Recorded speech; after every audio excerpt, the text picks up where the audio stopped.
"Yes," cried the witch, and they all clambered on. The witch tapped the broomstick, and whoosh, they were gone. Hello, I'm Julia Donaldson, and I was reading there from the end of my book, Room on the Broom. You might have got that book or some of my other books like the Gruffalo at home, and I'm probably best known for those picture books. But I have also written a whole phonic reading scheme, which has got 60 books in it, and it's called Songbirds. I think it's probably my biggest challenge ever, but I still had terrific fun writing those books. And I'm really pleased that now these Songbirds reading books are available in these bind-up versions so that you can share them with your child in the home. Of course, sharing stories at home is a huge pleasure. I often get asked about how the best way to go about it is and what tips I could give to people how to share stories with their child and improve the child's reading.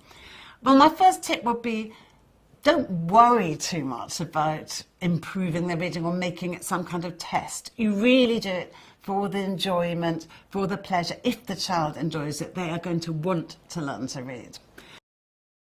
My second tip would be to try and include a number of rhyming stories. This will introduce the child to a lot of patterns and repeated sounds, like here we've got the witch had a cat and a very tall hat, long ginger hair which she wore in a plait. So your child will start to recognise these sound patterns, which are going to be very important when they are learning to read. And then, of course, the other great thing about rhyming books is that the child just learns the books off by heart. I so often get parents saying, "Oh, my child can recite, one of your books." And what then happens, the child learns the book before they can read, but when they can read, they go back to that book and they realise they can decode these bits they know off by heart. They think, oh, that's how you write hat or cat or plait. So rhyming books, very good idea. Another thing you could do is to act the stories out a little bit with your child, taking turns to do the different voices. I'll try and give a little demonstration. This is another of my books, The Highway Rat.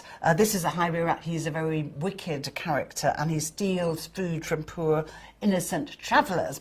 So, you could maybe act the highway rat. I think actually perhaps your child would probably like to be the highway rat, and you could be the innocent traveller. On this page, this is about a rabbit. You could say, "I have no cakes," the rabbit replied. "I just have a bunch of clover." The highway rat gave a scornful look, but he ordered, "Hand it over," and your child could say that bit. Another thing to remember is that it doesn't have to just be stories. There are lots of good joke books out there, nothing wrong with them. There's good non-fiction books. There are poetry books that children often like.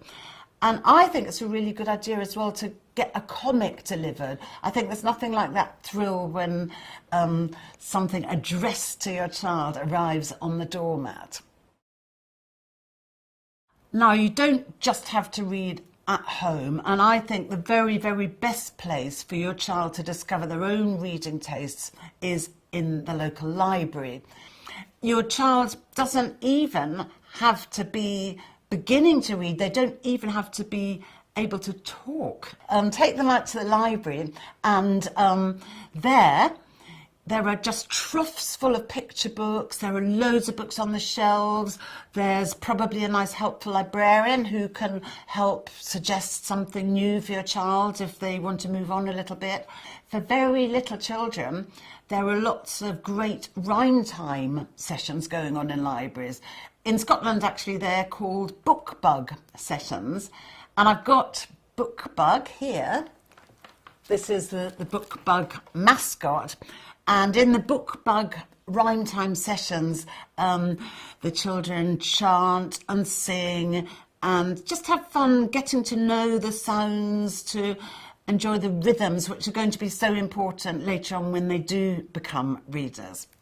And in the summer, most libraries run a really excellent scheme called the Summer Reading Challenge, where every child has to read 6 books over the summer holidays and report back on the books, and along the way they get lots of stickers and certificates and encouragement. That's brilliant to bring on your child's reading.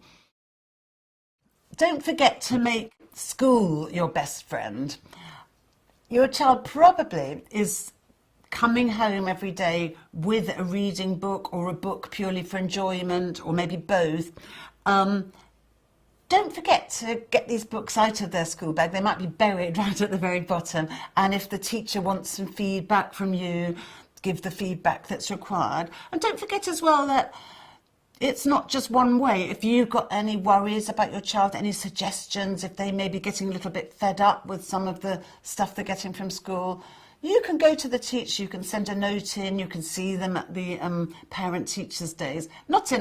Obviously not in a confrontational way, but it is supposed to be a partnership.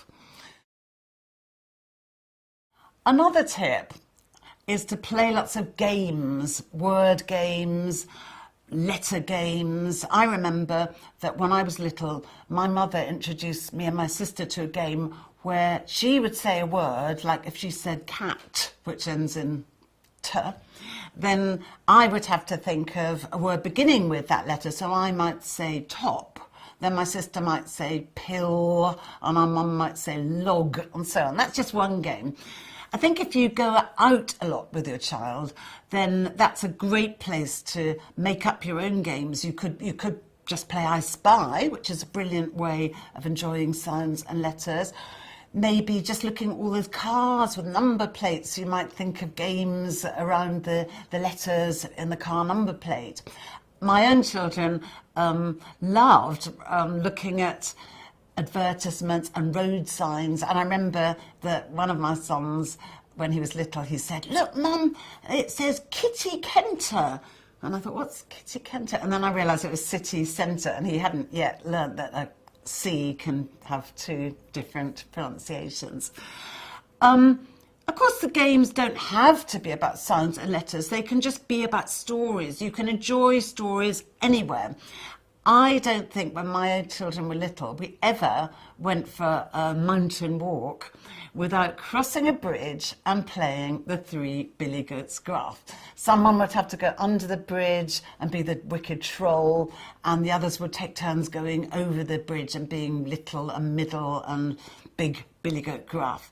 And I now get so many letters from people telling me that they spend their weekends going on Gruffalo hunts. So maybe that's another thing you could do.